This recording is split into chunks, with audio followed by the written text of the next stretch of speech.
Weiler. I'm the attorney for a number of the residents who live adjacent to this proposed development.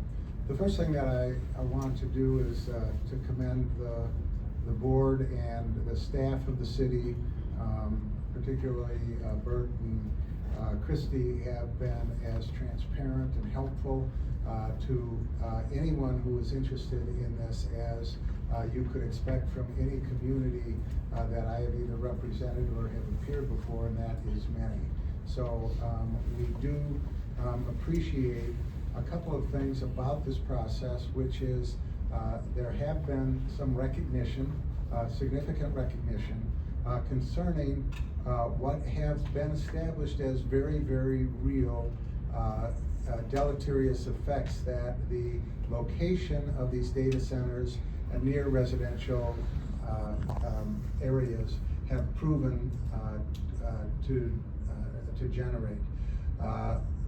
And so before doing this, the city staff has very conscientiously considered what kind of conditions must be met in order to abate some of the conditions that other communities have suffered.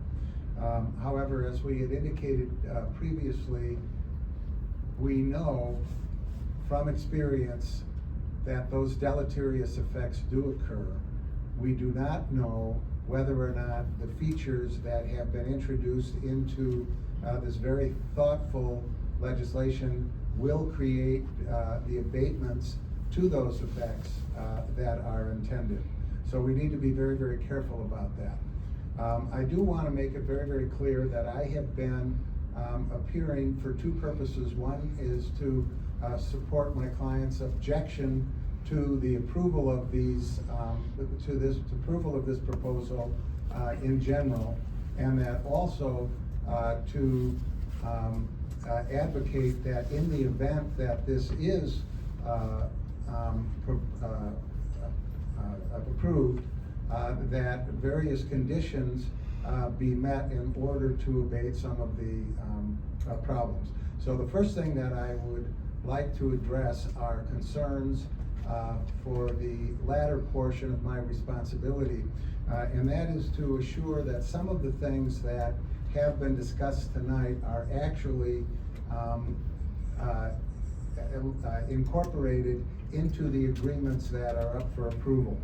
The first that we talked about the last time was that we had been told that the developer would agree to a 1,200-foot setback and a separation between any of its buildings and the closest residence. That was in the previous iteration of the agreement reduced to 500 feet. Bart had indicated today that now that closest setback will be 958 feet, but that's still not the 1,200 feet that was previously discussed. So we would like to assure that undertaking and the promise of the developer is recorded in that agreement if it is indeed approved, which of course my clients believe that it should not. The other issue is that the elevations, there are certain requirements that the elevations have decorative architectural details. The agreement does not specify that these buildings, which will be facing the Legacy Farms portion of the development, would have those decorative elements or those architectural elements. And if this is going to be a secure facility and nobody from the public is going to see it from the interior, those architectural elements should face the residential properties that are there. And so we would want to make sure that those architectural details are incorporated to all of the perimeter properties, particularly those that are going to face some of the some of the closest residences that are involved. We'd also indicate, we talked about the 4,900 trees that were going to be planted. We pointed out that there was nothing in the agreement that required that. It referred to it, but not required it. We would ask that there be some assurances that relates that reference to a requirement.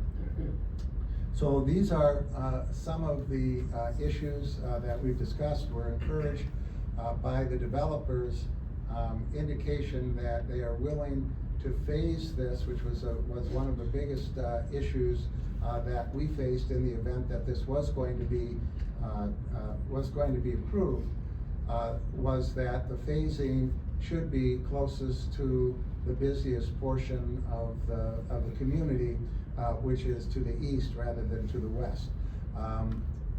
We've discussed with that commitment with the developer this evening and indicated that they are indeed willing to start that place and are committed to it. However, Bart, in your presentation tonight, what was indicated is that the phasing would be discussed.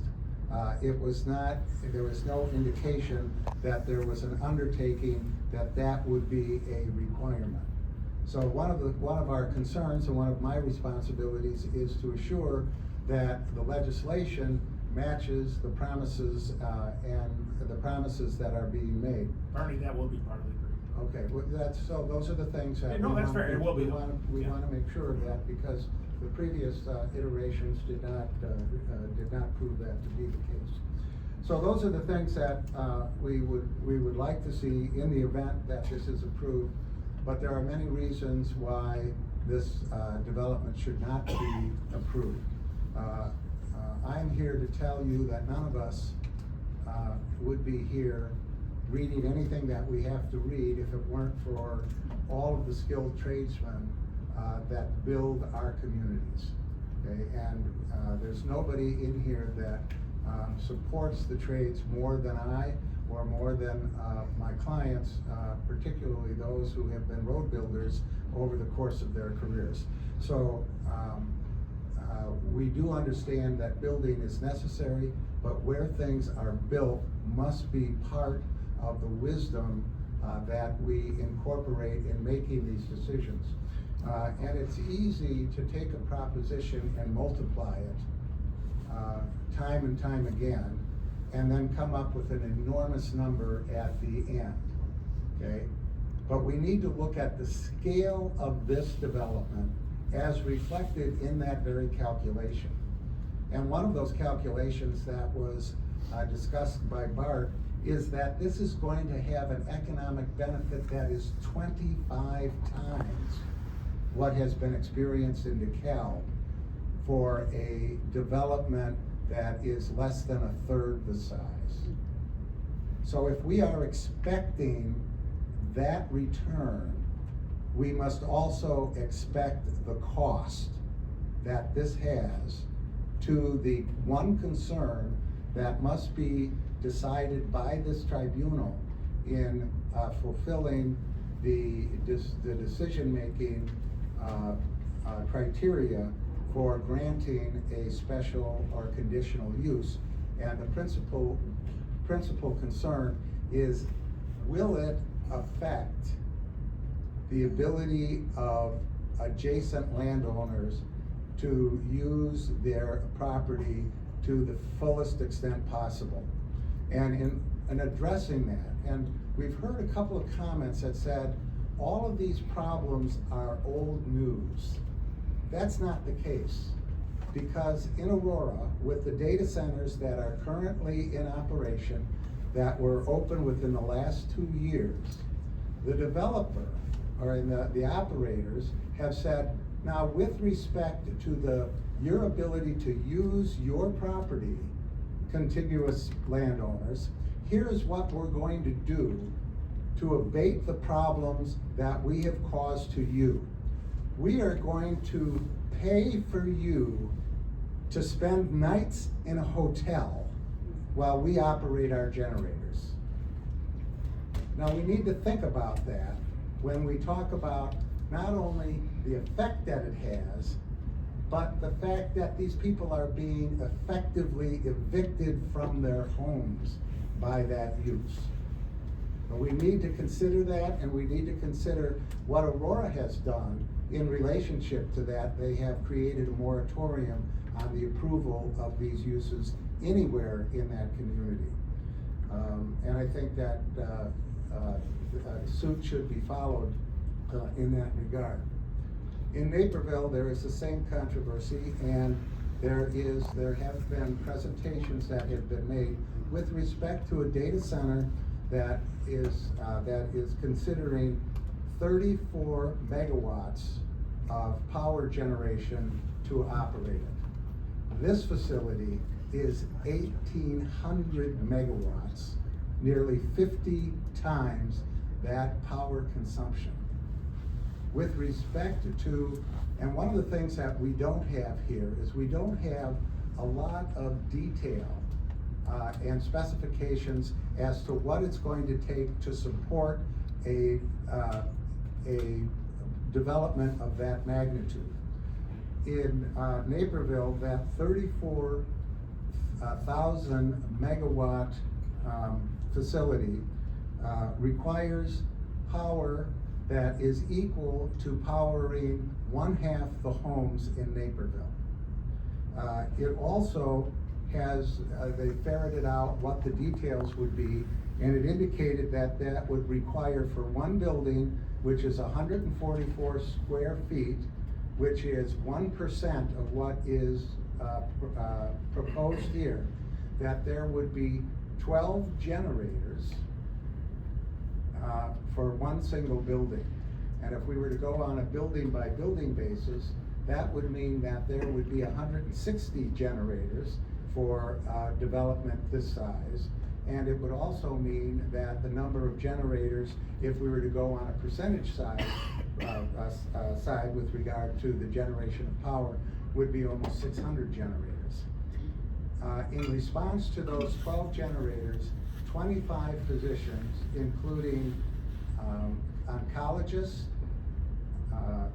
pulmonologists, and cardiologists, have given testimony as to the adverse health effects that are understood to have occurred to people who are residing near diesel generated or natural gas generated generators or fuel generators that are very real and recognized. And the scale of this is way beyond any of the concerns that were expressed by any of those 25 physicians who testified in that case and had submitted all of the data with regard to the cancer clusters that occur. And we need to think about that number of generators that are going to be operated for 30 hours per week is the window that is being suggested. So what we're faced with here is an extremely radical departure from the comprehensive plan, and that you've heard from previous landowners as to how vigorously this community has preserved the natural order of that comprehensive plan. And with regard to the radical departure and the very immense size of this is an enormous undertaking which we believe should not be taken. One of the other issues is that we went through a whole list, Bart went through a whole list of, and he was very conscientious of potential tax abatement provisions in the statutes that will not be accessed, that this community has the power to either approve or not approve. And we commend the staff for pointing all of that out and taking a stand against those types of abatements or incentives. However, before the legislature now is pending a Senate bill, which is known as the Mega Project Bill, which provides for a tax freeze for projects of this dimension that would qualify as a mega project.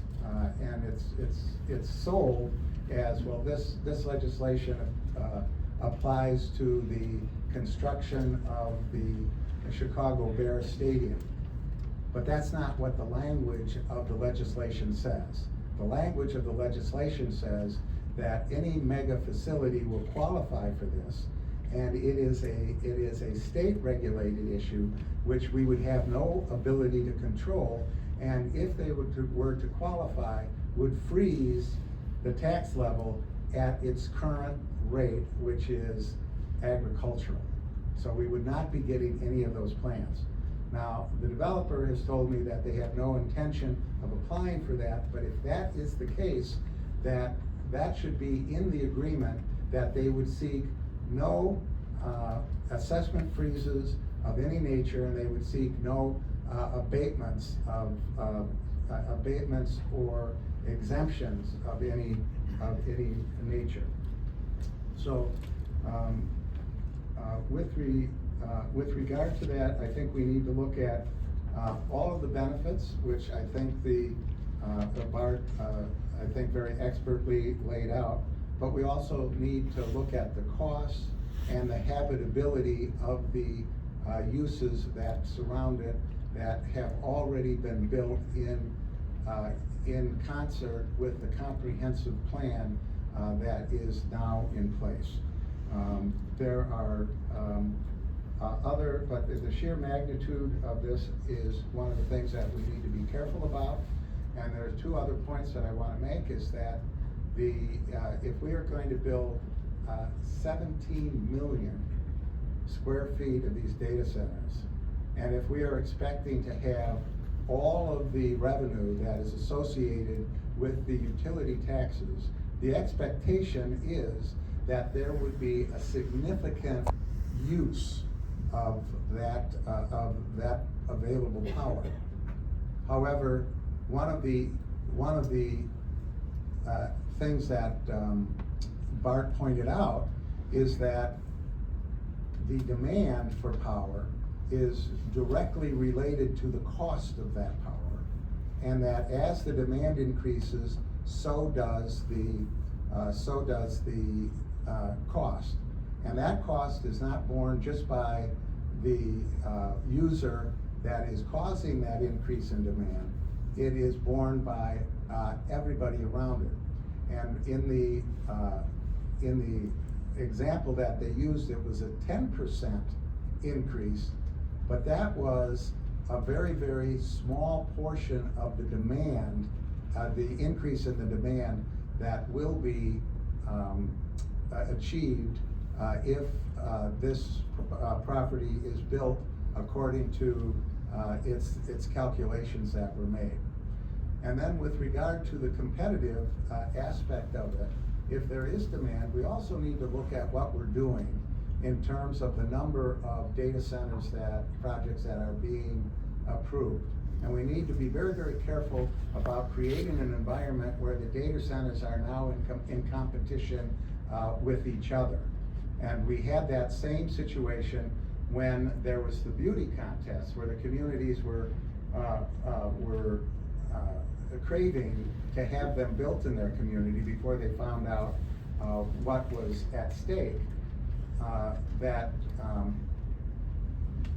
the data center in DeKalb was proposed to be built here, and we felt that we lost it to DeKalb. Okay, so there is this competitive environment with regard to these data centers, and the question is are they really going to be built out? And so we are creating not only this 1,000-acre development, which, as we pointed out earlier, is bigger than Central Park in New York, but we've also approved two other data centers of equal size collectively to about, I believe there's 2,100 acres, and we're creating that competitive environment as to whether any of these are going to be built. So we need to be very careful about the magnitude of the decision that we're making today.